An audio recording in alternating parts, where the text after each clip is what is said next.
नमस्कार मित्रांनो, आपल्याला जो व्हिडिओमध्ये दिसतो आहे तो आहे VSI 8005चा खोडवा. डिसेंबर एंडला कट होऊन गेला होता मागच्या वर्षी आणि आता 9 जून आहे, म्हणजे जवळपास 5.25 महिने याला पूर्ण झाले आहेत आणि याची अगदी चांगली वाढ झाली आहे. आपण पाहू शकता पूर्ण प्लॉट हिरवागार आहे. फक्त हा एकच नव्हे, आणखी 2-3 ठिकाणी आहेत, ते सगळंच असाच हिरवागार आहे. आता कदाचित तुम्हाला व्हिडिओमध्ये तेवढं हिरवागारपणा जाणवणार नाही, कारण दिवस मावायला चालला आहे. जवळपास 7 वाजत आले आहेत आणि कदाचित कॅमेऱ्याची क्वालिटी नसेल तशी म्हणून तुम्हाला दिसणार नाही, पण प्रत्यक्षात जर प्लॉट पाहिला तर अगदी हिरवागार आहे. बाकी जर तुम्ही पाहायला गेला तर लोकांना पाणी कमी पडले, पूर्ण पीक जळलेलं दिसते आणि हा प्लॉट मात्र हिरवागार आहे, कारण पाण्याची कमी पडली नाही. खतांचं अगदी चांगलं नियोजन केलं आहे. फ्लॅट इनलाईन ड्रीप थ्रू आपण खतं दिली आहेत सगळी. अगदी गरजेनुसारच खतं सोडली आहेत, म्हणजे ट्रॅडिशनल पद्धतीनुसार फक्त युरिया सोडायचा किंवा 10-26-26 असा काही प्रकार केलेला नाही. आपण अगदी प्रत्येक 10 दिवसाला डोस दिला आहे आणि मोजकाच 10 ते 15 किलो प्रत्येक एकरी असा प्रत्येक 10 दिवसाला डोस दिला आहे. त्यामुळे आपण पाहू शकता प्लॉट अगदी हिरवागार आहे. फुटव्यांची संख्या भरपूर आहे आणि विशेष म्हणजे फुटव्यांची जाडी आपण पाहू शकता कशा प्रकारे आहे, अगदी चांगली आहे. आत्तापर्यंत जे काही आपण दिलं आहे ते व्हेजिटेटिव्ह ग्रोथ वाढण्यासाठी दिलं आहे, म्हणजे हिरवागारपणा आणि पानांची संख्या चांगली राहावी, निरोगी राहावं यासाठी आपण खतांचा डोस आत्तापर्यंत दिलेला आहे. आता इथून पुढे आपण युरिया देणं बंद करणार आहोत पूर्ण, कारण युरिया हा फक्त पानं हिरवी आणि व्हेजिटेटिव्ह ग्रोथ वाढावी यासाठी वापरला जातो. त्यामुळे सध्या आपण आजच्या तारखेपासून युरिया देणं बंद करणार आहोत. इथून पुढे जे खतं द्यायचे ते फक्त वेट गेन होण्यासाठी द्यायचे आहे, म्हणजे जसं पोटॅश झालं किंवा मॅग्नेशियम सल्फेट, हे 2च महत्त्वाची खतं आहेत. इथून पुढच्या वाढीत अगदी महत्त्वाचा रोल बजावतात, जेणेकरून ऊसाचं वजन चांगल्या प्रकारे वाढतं.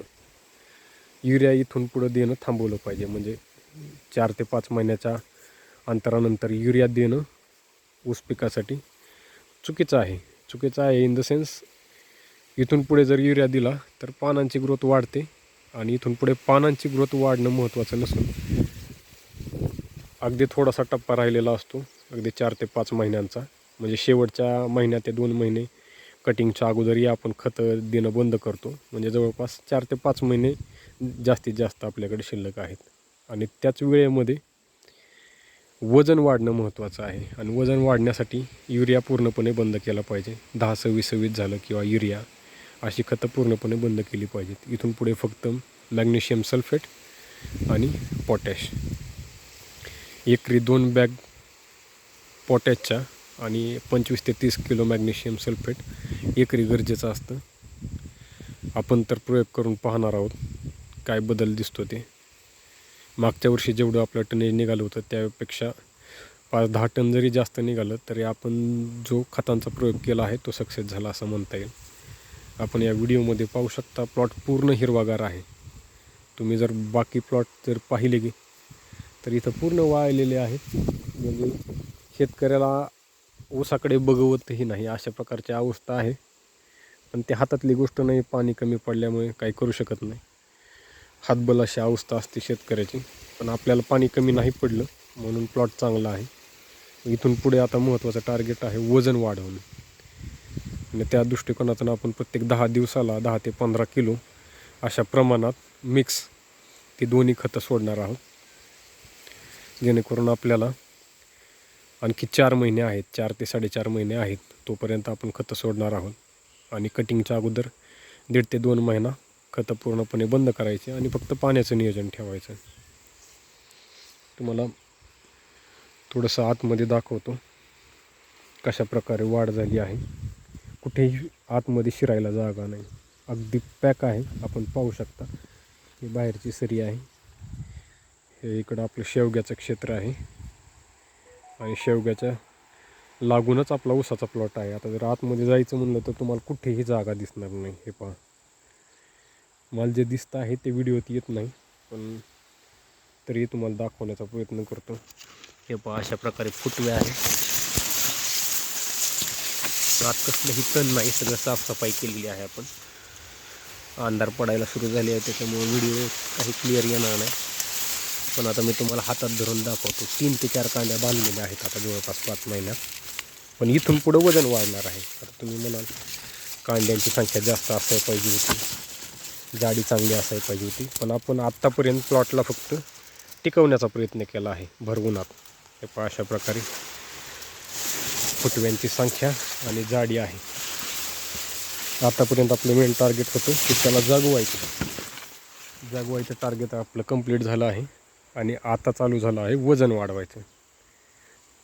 तर आपण त्या दृष्टिकोनातून आता खतांचे डोस चालू करणार आहोत.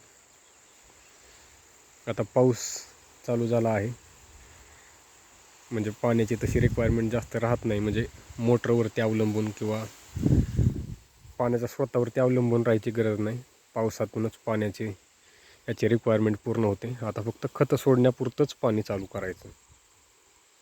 बोरच्या किंवा विहिरीच्या पाण्यापेक्षा पावसाचं पाणी अगदी चांगलं मानवतं कुठल्याही पिकांना, फक्त ऊसाचंच नाही आहे. त्यात आपलं क्षेत्र नदीकाठी असल्यामुळं बोरचं जे पाणी आहे ते खारट आहे भरपूर. TDS लेवल खूप आहे. खूप म्हणजे तोंडात धरण्यासारखंही पाणी नाही. पिण्यास तर अगदीच चांगलं पाणी नाही आणि ते पिकासही चांगलं नाही. पण आता आपल्याकडे पर्याय नाही, पिकांना तर द्यावंच लागतं. प्यायला माणूस सोय करते कुठनं तरी, पण पिकाला तेच पाणी द्यावं लागतं. पूर्ण जमीन खारपट तयार होते.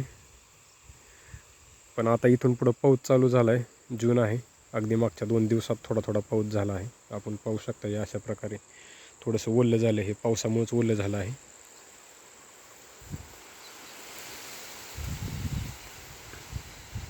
व्हिडिओ आवडल्यास लाईक करा, शेअर करा, कमेंट करायला विसरू नका आणि सबस्क्राईब करायलाही विसरू नका. नक्कीच आपल्यासाठी आपण असेच नवनवीन कंटेंट आणत राहू, जेणेकरून तुम्हालाही आम्ही केलेल्या प्रयोगाची मदत होईल. तुम्ही कुठे काही नवीन प्रयोग केला तर नक्कीच आम्हाला कमेंट करा, टॅग करा. आम्ही तुमचा प्रयोग पाहू आणि त्या अनुषंगानं आमच्या प्लॉटमध्ये बदल करण्याचा प्रयत्न करू, जेणेकरून उत्पन्न वाढेल. कोणाला पाहायचा असेल प्लॉट तर नक्की आपण येऊ शकता. कमेंट करा, ॲड्रेस पाठवू. उन्हाळ्यात प्लॉट कशा प्रकारे राखला पाहिजे हे नक्की तुम्हाला बघायला मिळेल. कंपॅरिझन करायचं म्हणलं तरी आपल्या शेजारी पाजारी काही प्लॉट आहेत, आपल्याला दिसेल, लगेच फरक जाणवेल उन्हाळ्यात हा प्लॉट किती चांगल्या प्रकारे राखला आहे ते.